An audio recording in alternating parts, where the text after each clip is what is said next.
नमस्कार बंधुरा आज आमी बानिये देखाबो आपनादेरके पटल चिंगड़ी। এইভাবে একবার বানিয়ে দেখুন, আশা করি ভালো লাগবে। চলুন দেখে নেওয়া যাক কিভাবে বানায়।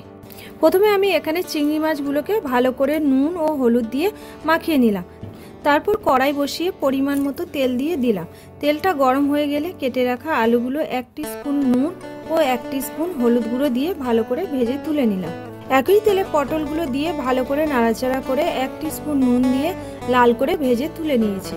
এবারে চিংড়ি মাছগুলো এপিট ওপিট করে ভালো করে ভেজে তুলে নিলাম। এবারে আমি একটা অন্য কড়াইয়ে 2 টিস্পুন তেল দিয়ে দিলাম।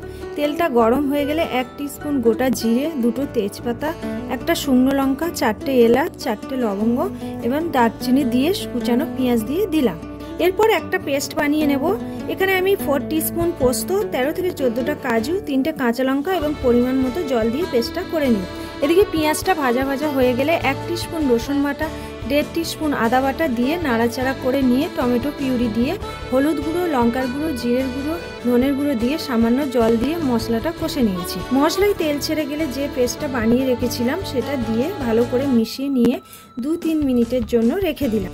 মশলায় তেল ছেড়ে গেলে ভেজে রাখা আলু ও পটলগুলো দিয়ে নেড়ে চেড়ে নিয়ে ভাজা চিংড়ি মাছগুলো দিয়ে মিশিয়ে পরিমাণ মতো জল ও স্বাদ মতো লবণ এবং চিনি দিয়ে 10 মিনিটের জন্য ঢাকা দিয়ে দিলাম। 10 মিনিট পর ঢাকাটা খুলে 2 টিস্পুন ঘি এবং গরম মশলা দিয়ে সার্ভ করুন। রেসিপিটা ভালো লেগে থাকলে কমেন্ট করে জানাবেন এবং ভিডিওটি ভালো লেগে থাকলে please like, share and subscribe করতে ভুলবেন না। ধন্যবাদ।